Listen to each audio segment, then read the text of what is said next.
Reggio Dudes.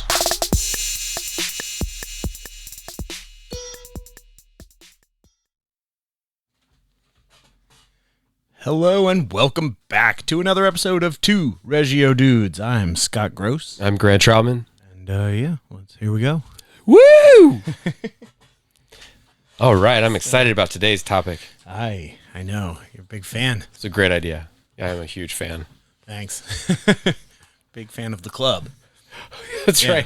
The Fight Club. Yes. The Fight or Flight Club. The Fight or Flight Club. Yeah. I think I probably would have found myself on the flight side as a kid. Yeah? Oh, yeah. Yeah. Not much fight. So it had to be something that I had to learn. Yeah. You know, and it took a while. Yeah. Well, I mean, actually, yeah, it took till like 8th grade playing hockey. Really? And it was like, oh, shit. It's part of what we do. Yeah. I gotta fight. That's amazing that you made it to 8th grade. Because I dealt with bullying in middle school. Oh, me too. And before. And when you find that, you know, external forces can exert their will on you and you don't want it. Yeah. You have some decisions to make as a human. Absolutely. Yeah. I just kind of just put up with it as a kid. Yeah. Yeah. Didn't really.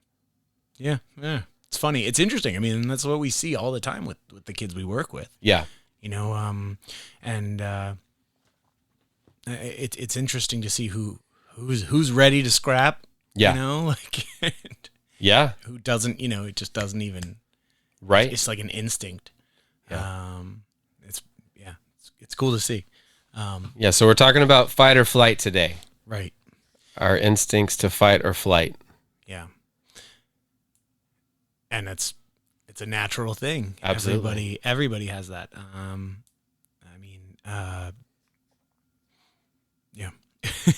Just a little slow today. Well, that's okay. It's at the base of our DNA. Like fight or flight is just it's one of the deepest parts of who we are. Right. It's so deep we probably can't understand it as well as we need to, but thinking about it in relation to children and their experience in the classroom and just their experience in the world, how does fight or flight play in a child's life? Mm. You know, because you know it's a combination of nature and nurture, and you know as they develop, they decide maybe I need to be a little bit more physical, or maybe they haven't liked a model of physicality, so they choose not to be physical, or they're just waiting for that time when life makes them make that choice. Right. And they do it subconsciously. Yeah. Yeah. I mean, when difficult situations arise, or either social interactions or problems with like anything stressful. Yeah. Yes, it's just really just brought on by stress. Yeah. And then your natural instinct or to either fight or flee. Absolutely. Kicks in. Yeah. It was interesting. We set up last week. We were talking about like our activities that are really good, and we introduced tail tag, which was just a really fun cyclical kind of game, and then ultimately, like at the end of the session, we started. Okay, well let's do one-on-one. Mm-hmm. Like who this is a really telling activity as to we can make a prediction. Okay, I think this kid's going to be super aggressive. Yeah. And try to go after the other one's tails, and but it was actually quite surprising. Mm-hmm. With some of our guys were way more defensive and Mm-hmm. would choose to flee. Yeah. When in a one-on-one kind Yeah. of situation. Mm-hmm. So it was interesting. And then you also had the ones that could size up their opponent and be like, oh well, I'm much faster than this person, so Yeah. I'm gonna use this as my Right. technique. Right. However, there was like zero offense Yeah. in that tactic, Right. because it was just I'm out of here. Yeah. So yeah, it was interesting to see like aggression in a playful manner. Yeah. In a physical activity. Yeah. How long can aggression stay there? Right. You know, Yeah. like how long can two kids keep aggression like in the play area? You know, use the power of it, but not let it spiral into something more. Right. Um, Yeah. Which is which is a natural thing for most children. I mean, children grow up even, just wrestling with each other, wrestling with dad or mom or whatever, just being really physical. Yeah. And getting that input. And so, seeing, I don't know. No, it's I okay. heard these little girls out in the hallway. They're very distracting. Got very distracted. Yeah. It's one of those days. They don't have siblings, so I think that if you grow up in a house with, siblings and, you might have, more exposure to physicality and be more comfortable. So your awareness of your own body and how like force works in relation with other people, Right. You might have a, more information on it just, if you have brothers or sisters. Well, I mean, speaking for myself, like I loved, of course, I'm always speaking from my own experience. I don't know who you're talking about. I loved wrestling with my friends when I was growing up. It was like, oh yeah. I mean, I was always that kind of kid. I just wanted to I wanted physical activity but then like when, we'd have a friend over or whatever and it'd be like, just start wrestling. And, it was fun. It was like, oh, okay. Now I'm learning. You really learn like, okay, what are some cool, what are some good techniques that work? Yeah. And, how am I stronger? Yeah. How do I not get hurt? Exactly. How do I not put my body in a position where I can't get out of it before it gets put in that position? Right. It's like, oh, I learned a real tough one too. About being squared off to the person. Oh yeah. My best friend Ryan, I was squared up against the wall. Should have turned my body to the side, kicked me square in the balls. Oh man, it was rough. Right as his dad was picking him up, so he was like, boom, kicked me in the balls. I was, and then his dad's like, oh, hey, I'm here, and he goes, see you later. They hop in the car, and I'm like, oh, and I run into my mom's room. I run into my parents' room, and I like trip and smack my head on the wall. It's a bad day, This man. was a terrible day. And my parents had this wallpaper that was like textured. It was almost like yarnish kind of texture. It was very weird. But so I remember just like going, slam, hit my face, and like slid down this. Got a burn? Yes, I got a rug burn from the wallpaper. That's and special. yeah, it was funny because I think I was supposed to have like a modeling job or something the next day or an audition. Yeah. And it was like For burn cream? Yeah. Yes, for burn cream. Yeah. Perfect. It would have been fantastic. But we had to call that one off. That's crazy, man. They were like, Scott got kicked in the balls and knocked himself out on the wall. I think I actually did knock myself out for a second. Yeah. Oh, I mean, I hit the wall hard. It was. I woke up. I remember like opening my eyes and my mom, because she was in the shower. She had come out of the shower, and she was like, "Ah!" I mean, she was clothed, but she saw me like laying on, right outside of the bathroom area, and like. I was like, what happened? And she's like, what happened to your face? I was like, Ryan kicked me in the balls. And then I woke up here. Like, it was terrible. My son. Yeah, I know, right? Yeah. Well, she should have been like, you need to toughen up. So. What'd you learn? How did your awareness increase from this experience? Protect yourself. Right. Yourself. Yeah. That was a big one. Yeah. And don't pick a fight with Ryan. No. He's an ER doctor now, though. He's a good guy. He's still a good guy. We're still really good friends. Good. Yeah, I know. He's like my oldest friend. That's great. I would like I never kicked anyone in the balls. Like I would always consider that a cheap shot. Yeah. No honor. Yeah. A girl could kick you in the balls, but Totally fair. Yeah, but guy on guy, come on. But see, then you'd have those friends that like went over the line and they would like try to grab your, or headbutt. Oh. Like everybody has different rules. Yeah. So it builds your awareness, if you're going to have a certain type of honor. Right. Or it's just no holds barred. And, it's like, yeah. Yeah. But it's super interesting because in kids, like, we don't need to run from saber-toothed tigers and, super dangerous things anymore. So like the fight or flight has evolved into basically our heads. It's like, it's the fight or flight response has been paired with like, what our minds perceive as responses to fear or anxiety. You know, because there's nothing, you know, there's not the normal dangers that we develop that fight or flight to deal with anymore. The evolutionary gene. Yeah. It's right. true, So now it's all emotional. It's like, so now we're in this world of like emotions and relationships. So that's what our fight or flight is triggered in. I mean, of course, you know, things happen in everyday life, but not like it used to be.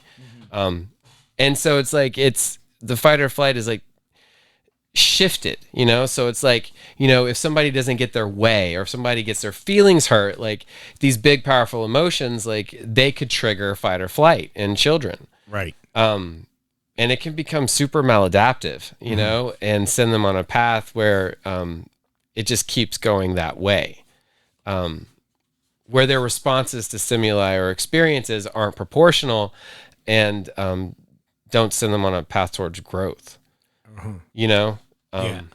Yeah. So it's really important to like, you know your kids and you have a baseline of their behavior and their functioning independently and in relation to the class, or your own kids. And then you see how they experience the world and when they're fight or flight or freeze, you know, any behavior that is in response to something intense, that's serious, you know, that's when you want to see like when a kid stops, you know, when they have actual fear. Right. You know, you're trying to isolate that and see how they deal with that and then take care of the rest of the stuff.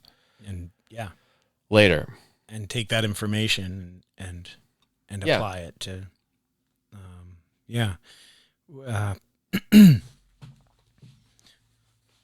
so,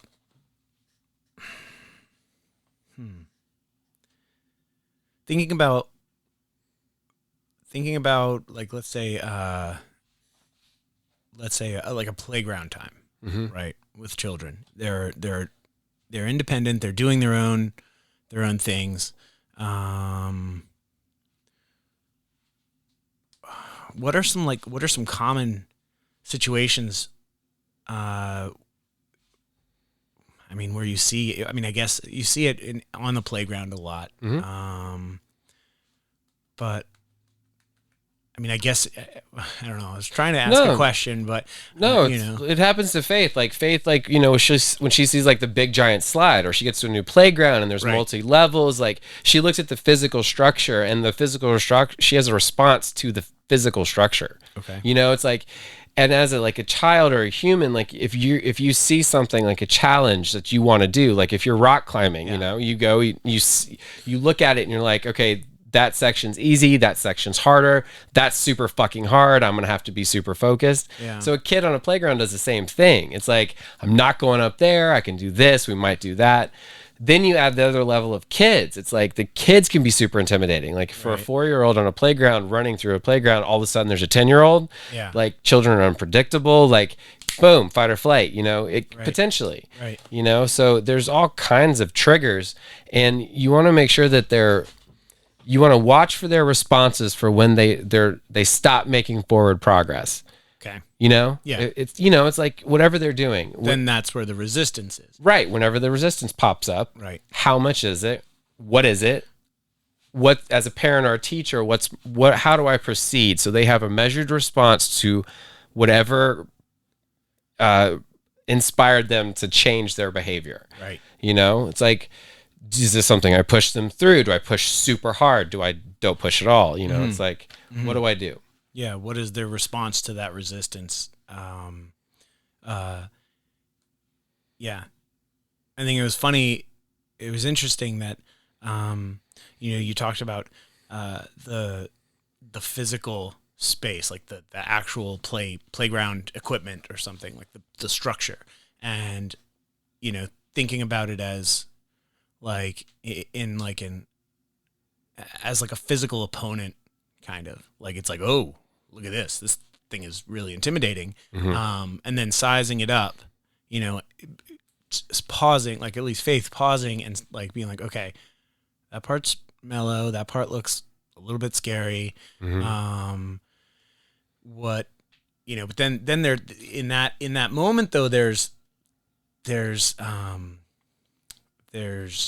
a reinforcement. There's that badass big slide, and I know I want to go down that big slide. That's the coolest one. Right. So there's that, there's that incentive to push and be courageous. Yeah. And fight through that Absolutely. resistance, essentially. Yeah. And so rather than, just give up. So, I mean, but if you did see a kid that, that was like, nope, not going up there. Well then, okay. Yeah. There's the line. Great. Here's what we're going to do. Right. You're going up there. Right. You're going to do it with help. Yeah. Or a friend. Yeah. It's going to be awesome. And Yeah. You're going to realize you can push through this, and it's Right. and you're going to come out stronger and braver and more confident Right. from just going on that play set. Right. Potentially, some kids just don't give a fuck. So like, they don't care about the slide. Right. Like if it's something they want to do. Right. It's like, this is like knowing your kid and knowing if it's like something they really want to do. Yeah. True.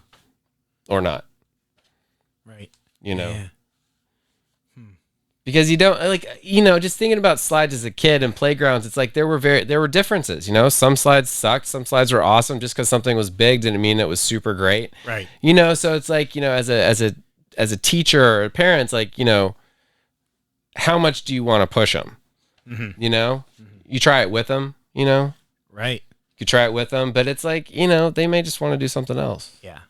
Or or they can look at it and be like, that's not cool because dad wants me to do it. Yeah. Or mom wants me to do it. Right. And super smart kids will get you locked in a battle of wills to avoid actually like doing anything else. Right. So if you find yourself in a battle of wills with a kid over something like that, it's because they're controlling what's happening now. Makes sense. Yeah. Yeah. We know several of those guys. Yeah. I mean, because I've seen like really messed up stuff happen on a playground. So it's like when you like, I've seen like 3-year-old kids like push kids really high, like dangerous stuff happens on playgrounds. And as a child, it's like if you don't know kids, any kids you don't know is unpredictable and a potential threat. It's like, so when you get somewhere new, the physical structure, then the people on it, like this is a shitload of stuff for kids to process and isolate as safe so they can proceed forward, because like they don't want to be in fight or flight all the time because it's exhausting for your body and your brain, right? To be in that constant state of stress. So like you learn to adapt by using information to know when to go into what level of fight or flight. And most of what we do is dismiss things as needing to utilize fight or flight for safety or anything. Right. And I think, well, another thing that children learn if, well, I mean, this is actually through, actual, physical, aggression, I guess, in a way, like that there are levels of fight, right? Like there can be the verbal response, if somebody hurts you emotionally, then there's another, like you can either defend yourself and say, hey, well, that's not cool, or, tell a teacher, or, go big and be like, well, you know what? Your mom was blah, blah, blah. I don't know. You just, they could go back. They could take it there. They could, be like, well, say something really hurtful, back to this person or whatever the deal is. Or if someone was physical with them, then, they don't go like grab the bottle off the table and smash them and then just take it to a crazy level. Right. They can, just, hey, you know what? A swift punch to the stomach will fix this. Right. Or whatever. Yeah. But that's, that is also something that is learned, you can't go, go totally crazy. No, even though we see those models everywhere and like as adults, it's not like we have a unified model of peace and not doing that. It's true. So kids grow up with this adult model everywhere of fight. Right. So it's just something we condone. And especially in our society with, the prevalence of firearms. Yeah. It's like, oh, well, just go get my gun. I'll just go get dad's gun and Yeah. I mean, that's extreme, and that is, of course, like something we need to address in this country. Yeah. I mean, it goes along with mental health as well, but gun control, mental health. Well, that's the evolution of this. If they don't learn to manage fight or flight, Right. You know, like they And understand the levels of aggression. Yeah. That are okay, not okay. You Right. know? I mean, it's just inappropriate to go Yeah. grab a gun, like because you got hurt, because your butt hurt about something. So I was Right. like, I'm just gonna go shoot that dude. Whoa. Yeah. Really? Yeah. You got to take it to there. Right. Inappropriate. And also, yeah, I mean, just like thinking about, I mean, that is the ultimate, that is the ultimate,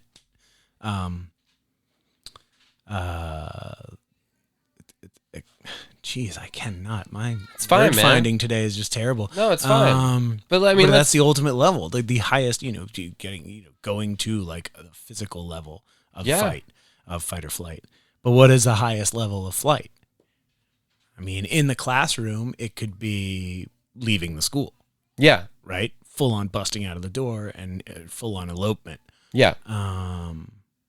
Putting yourself in danger.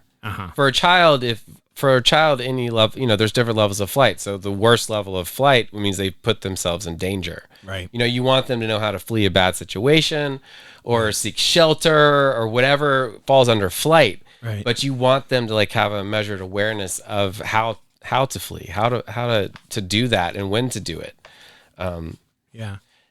And like we take for granted how literal, like, kids don't have the life experience that we do after, so many decades or even 10 years. So it's like, how literally do they take things? How do they perceive threats based on their awareness? It's like just the way people talk, it's like children are still trying to put together how everything works, so the way they perceive things and the way they react is so different than us. Right. And it could seem insane, right?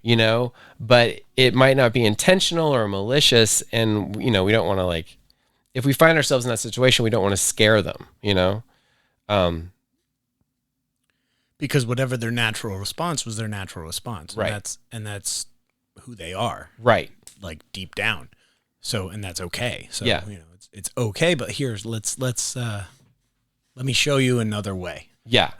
Or you solicit them and say, okay, what can we do instead? Yeah. Instead of when you got upset and you hit your friend. Yeah. What are you going to do? Right. What can we do different next time? Yeah.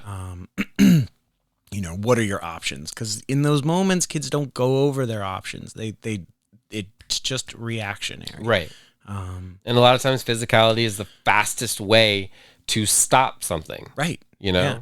To end the threat, I guess, in a way. Yeah. And I mean, most children won't go straight up to language. Yeah. That's a higher level. Yeah. I'll just go back, to a much more primitive form. Yeah. A much more primitive response. And it's going to be, I'm going to hit. Yeah. Or bite or whatever. Right. Or take off. Or shut down. Yeah. Just totally.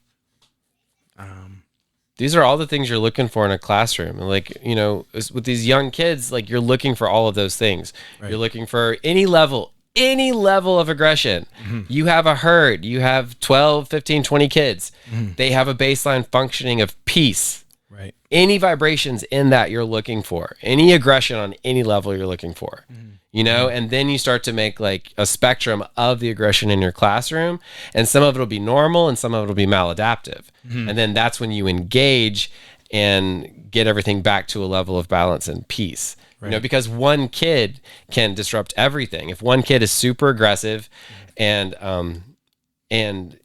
is a bully and uses that against the other children, it messes up everything. Right. But then that child needs help. It's like, why are they in fight all the time? Right. So, there's so many things to watch out for. And like you were saying, like the levels of aggression, it's like kids need to be aware of other people's aggression and how to respond to it. Sometimes using your voice in just a strong, authoritative way, if they can get there, or just making your body, big, all the things that we teach to combat bullying, just little things like that. It doesn't always have to go. You want them to have like measured responses up until brawl, right? Right. Of course. Yeah. Of course. Because it's like, it's almost, well, what's crazy is that like, so growing up, right, in school, it was always don't fight back. That was, if you fight back, you're going to be in as much trouble as the other guy. Yeah. And it's like, dude, it doesn't work. The real world doesn't work like that. Yeah. It's not like, and so it was always quite frustrating. I think that was reason why, like, I never really did like confront my bullies in like, 6th grade, 5th grade, it was like, dude, if I get into a fight, then I'll be in big trouble and my mom will be upset and I'll probably have to go to the principal office and then the principal will think I'm a bad kid, like just, I don't want to, I didn't ever want to disappoint anyone, I guess. And, but it's funny, but like why, I mean, this is probably a broader, more like societal question. Like why do we penalize someone for standing up for themselves physically? Who do we give the authority to actually use violence? Nobody other than the police. Yeah. And the military, right? Can the government be the only one that can use violence? I mean, or aggression? In our society, possibly that's the answer. I mean, or that's, by design. It's weird. I was just thinking about that in school and like how it's like, it's not okay to fight back. And it's like, that doesn't make any sense. No. I mean, this is one of the things with women. It's like we should have been teaching women since birth to fight back, like physically. Like there should be like mandatory defensive training that should just be a part of a woman growing up. Like just physical ability, how to fight.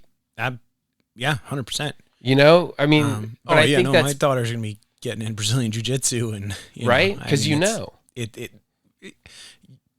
I mean, as a father, you want to raise a strong daughter, strong, I don't, you want to raise a strong child anyway, but you want them to be as independent as possible. Yeah. And what's a higher level of independence than being able to defend yourself? Yeah. Physically. Right. And vocally, right? Or verbally, whatever you want to say. So yeah, I mean, it's like, again, like what we were saying is, or I've said before, is that, sometimes there's that muscle memory that you have to train.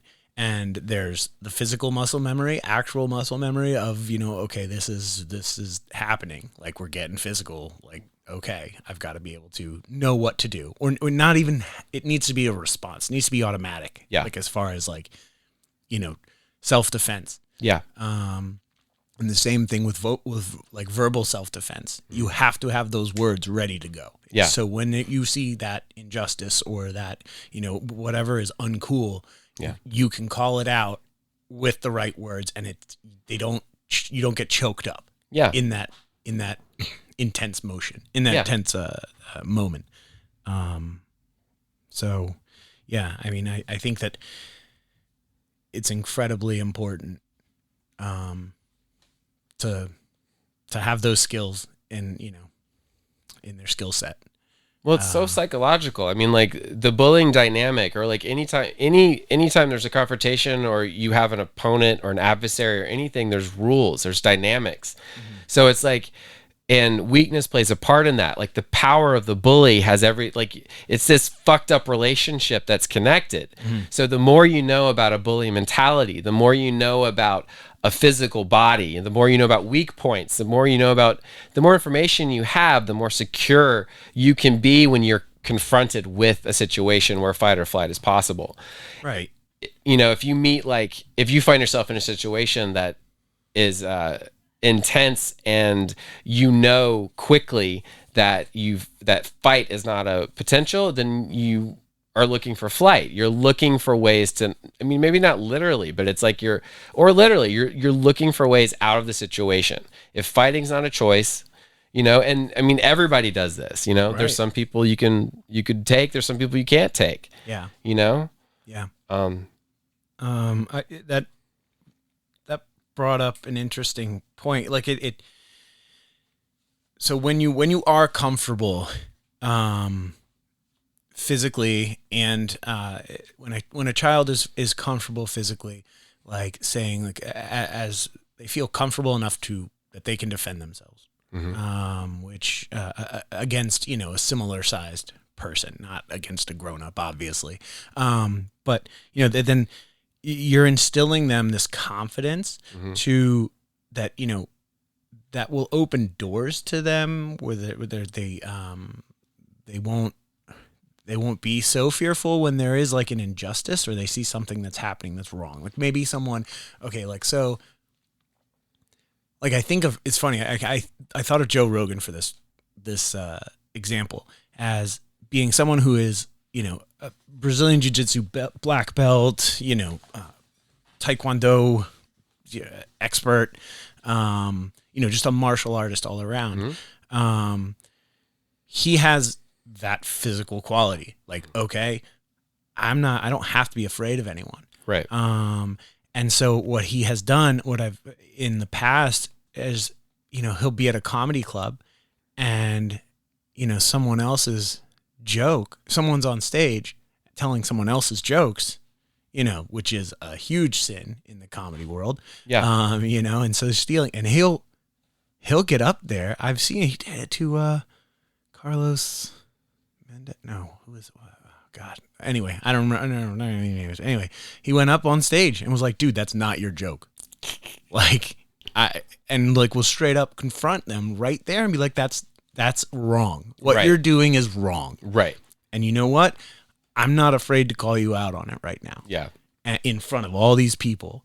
What are you going to do? Right. You know, I mean, most people don't know if you've been trained, you know, formally in the arts of martial arts, Right. in the arts of martial, you know, so in that respect, he has an advantage because everyone kind of understands, like, oh, look, you don't fuck with him because he'll end you. You'll be Right. choked out. You know, he won't take it to that level, but you'll be choked out. Right. And then, you know, you'll wake up with a bad headache. Right. But it's like, you know, most people, it's safest. You know what? Sorry, I'm going off on a tangent, but I think that it's safest to always present as the nice guy, right? Like for years I wore glasses because it's like, well, yeah, I was just like, I'm gonna wear my glasses. Like, who's gonna fuck with me? You're gonna go punch the person who's wearing glasses? Like, you know, this is just like, you know, hey. But if I needed to take those off, Yeah. if it was, you know, going in that direction, then okay. But it was like, you know, I don't know. It's one of those things that's like an aggressor will notice another aggressor or alpha, I guess, in a way that, like, if someone's looking for a fight, then, you know, someone who knows fighting will recognize, okay, that's the person who's like, that guy's looking for a fight. Yeah. And then your behavior has to change in a way. Yeah. Has to, like, I mean, as long as, like,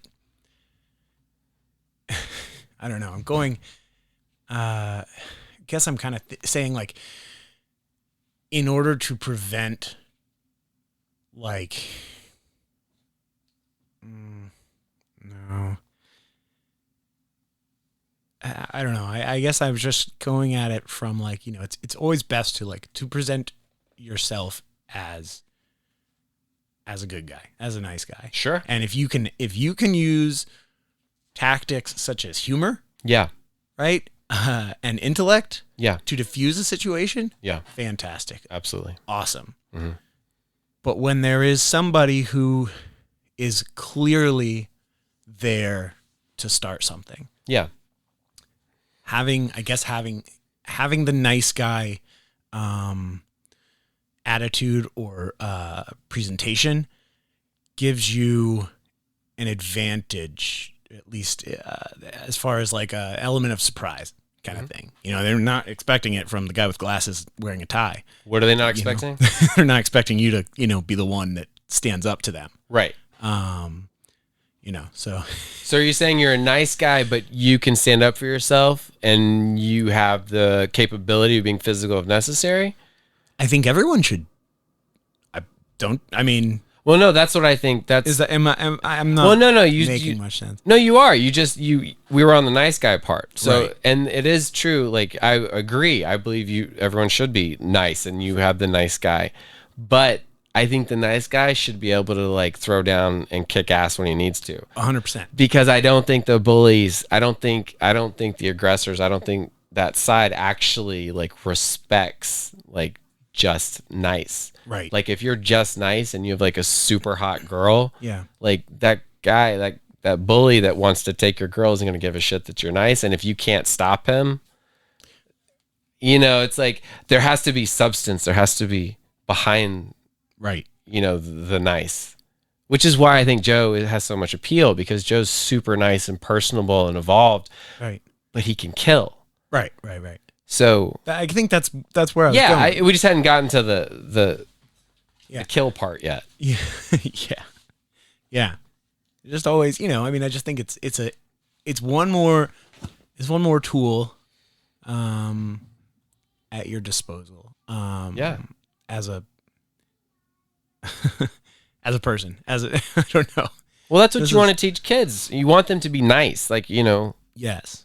you want them to be who they are, nice, and live their lives not in fear. And that is, and so you're kind of teaching them how to be nice to each other. And then, but if they need to, you know, puff up their chests, use their voice, and if they need to defend themselves, like Right. from, you know, a peer, Right. you know? Or take a deep breath, Yeah. Like, think of the right words, yeah. and express them, or, you know, diffuse the situation with words. Because I saw many times, like, it's crazy, like in preschool, kids, especially kids that are nonverbal or who have like a delay in response, like just during natural play, like really nice kids will naturally take advantage of kids that can't talk for themselves like that or can't move their bodies. Like nice kids, if there's like, you know, 20 magnetiles and one kid is moving at a super slow rate building, the nice kid will do everything they can to share and be nice. But at some point, they will easily just start, because that's just their speed. Taking more than Right. the other person. So how is that perceived by the child that isn't getting enough magnetiles? Like these little situations where there's just two people interacting with their abilities, and one could be perceived as the aggressor, and one could be perceived as the oppressed. Right. You know, so I mean, it gets really complicated. So I think looking at the adult, you know, looking at the big macrocosms, yeah, Okay. right, Sure. microcosm and Microcosm. macrocosm Yeah, I guess you could look at it. is like, so for me, the like big picture. macro is like Hitler. You know, it's like, what's the worst fucking aggressor that we've had to put force against? Right. And how did it work? How long did it take for us to do that? What happened? You know, like if we look at that big picture, if we look at, you know, if we looked at people that kill other people, like the people that, you know, carry out mass shootings, it's like, Right. how do we deal with aggression? How do humans deal with that? You know, I think we have to look at the big ones in adults as just behavior, and then backtrack and refine it for children, because it's the same principles of energy. Right. You know, it's just,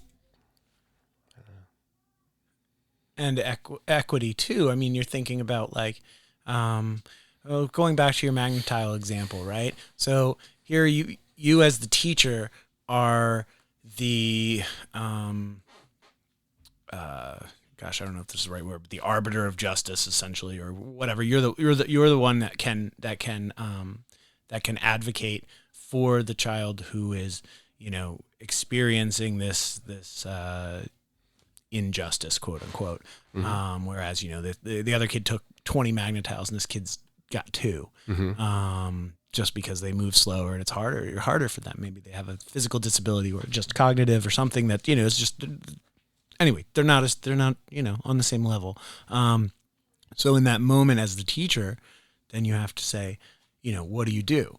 Do you teach the child who's moving slower to say, hey, I need those. I'm working. I'm not done. Yeah. These are the ones that I need. Right. Do we teach them to stand up for themselves? Verbally, if they can. Yeah. If they can vocalize, or we have a lot of choices. Do you say, okay, you both are now playing, I see you both want to play magnetiles. That's awesome. How can we build something together? Yeah. How can you two, what's your plan? What's your plan? Or just try to get as much as you can out of the other child. Yeah. And then, have them work together. So there's not an adversarial relationship where that tension there that he's got all mine. Well, how about, okay, you build yours and you build yours and let's find a way to connect them. Yeah. Or, what can we do? What questions in that moment can you ask, the children to come together and figure out some kind of peaceful way to play. And that's on the teacher, and that's on their own creativity in those moments and knowing their children again. Yeah. And knowing, okay, well, what? Yeah. There's so many factors in that moment. Like, okay, well, this kid's strengths are this kid's strengths are so-and-so. So let's work this together so it's not a conflict and it doesn't get to like a fight or flight, frustration level. Yeah. Because it will super fast. Oh, yeah. Super quick. Yeah. And if you miss those as a teacher, if you miss a ton of them, like your trust is in the balance. Like how much these kids trust you is always in the balance. Right. And if they're having an experience in the classroom and they're being oppressed in some way, whether it's malicious or not, like over time, if that happens a lot, that affects their ability to trust and their ability to just be peaceful and happy in the classroom. And then you failed as a teacher, like, because that's what you don't want to exist in your classroom. You don't want isolated children that are feeling pain, That makes me think of like a guy that I worked with a long time ago who, his year prior to my classroom, it was like, we heard from the teachers, oh, he's shut down all the time, just really not isolated all the time, doesn't participate with other kids, just really doesn't participate much at all. And it was like, well, why? Like, why is that? Why is this? Why is that flight? Is it? Why is that acceptable? Yeah. That doesn't make any sense. Like, no, that it's just not okay. And that the year that that this child was with us, it was like came out of the shell. I mean, was a leader. I mean, it was fantastic. Now, I mean, yeah, this child in particular was like a ridiculously deep thinker. And so what I think previous teachers had, written off as, oh, he's just kind of slow, was like, like, no. If you truly knew him and you looked at him after you ask a question, you can literally see literally, not literally, but you can see the wheels turning in his head. He's figuring out, okay, what are the words I'm going to say? He's motor planning, literally, how to say those words, how to get them out and express himself, as accurately as possible. Yeah. And that was missed by so many teachers. And the poor guy was like, I'm not, you're not even given a chance. So, well, I'll just I'll just flight. I'll just Peace. not do this. See ya. Like, oh, I'm listening. I'm picking up everything you're saying. Yeah. But yeah, I'm just gonna check out. Because all those, the thoughts, the sentence, the words, everything they want to say is right there. It's a motor thing. It's physical. Yeah. It's not cognitive. Right. You know? And like teachers need to understand that. Like a preschool teacher should have a reflex to want to empower every child. If there's a problem, if there's a child in flight, if there's a shutdown child, if there's a mad child, like their goal or reflex should be to engage with that and balance it out. You know, like, so that doesn't happen. But how many kids go to school every day, go to preschool before they're 5, and don't get the patience they need from their peers and teachers to get out their thoughts? Yeah. And then what kind of course does that send them on as they grow, as far as like a path of trust, like for other humans? Right. What Yeah, do that they- was patience was what I was gonna say. Like, yeah, I mean, they need to learn that teachers can be ridiculously patient, and well, most teachers should be. At least, in a Reggio, from a Reggio approach, every child has so much to teach you and to teach everyone else that if you're not patient with your teacher, I mean, what are you going to learn? Right. Like, I mean, so as you know, as a teacher, you need to show them the respect that they deserve, because everything that they have is valuable, and every contribution that they can make is powerful and of value and educational to everyone. So yeah, I guess. Well, that's the way it works. Like Einstein, when he was making all of his theories that changed the world, like he just believed that there was a more simple way to connect everything. He believed that the universe loved simplicity, you know, like the beauty of just nature. It's simple, you know, I mean, it's incredibly complex, but fundamentally the way things work is simple, you know? So take something like fight or flight, which every human has that response, that mechanism, that in their bodies. So you take something like patience. Patience is a way to deactivate fight or flight, or even avoid getting to it. Right. Like, it's so simple. Having patience, either with your peers or yourself or whatever, just putting patience into that environment prevents us from ever getting there. Right. And that's beautiful. Like that's a secret, you know, because they're all there. All the kids are there with fight or flight, freeze, whatever the fuck their coping mechanisms are. They're there ready to go. And as a teacher, you're trying to let them experience the world, grow, but not have to access that. Right. You know, because if they have to access that, that means there's varying levels of stress in the environment. Yeah. And it's your job as a teacher to understand the levels of stress and balance them out. You know? Yeah. So, you know. And also create that environment. Yeah. Too. That is, you know, not as, that reduces the stress, you know. Because nature will just throw, like, you take your classroom, like, you have a classroom for a year. You're the best teacher in the fucking world, right? Then 1 week in October, there's a full moon. It's rained for 4 days. You know, like, your most balanced kid like went on vacation. Like the dynamic of the recipe of your classroom changes dramatically, and there's nothing you can do. Right. Okay. But your understanding and your tools, your patience, you know, it's like your knowledge of the children, like all of that stuff will protect you. And even when nature tries to like unsettle everything, like you'll have the relationship with your classroom to like weather whatever happens. You know? Yeah.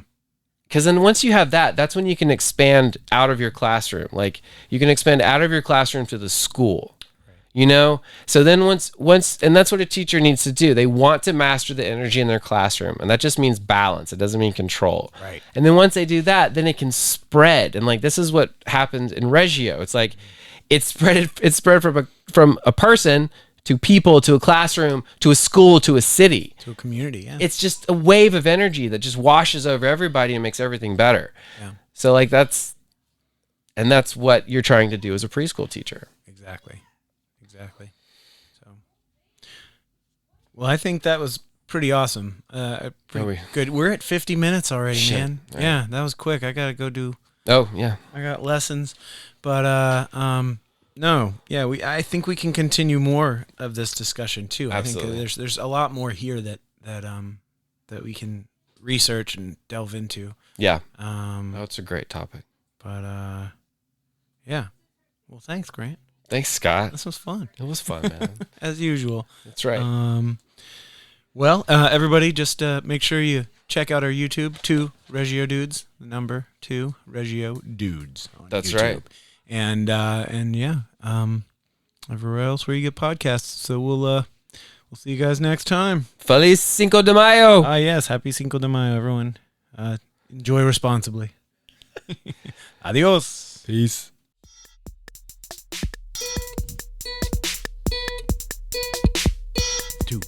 Reggio Dudes.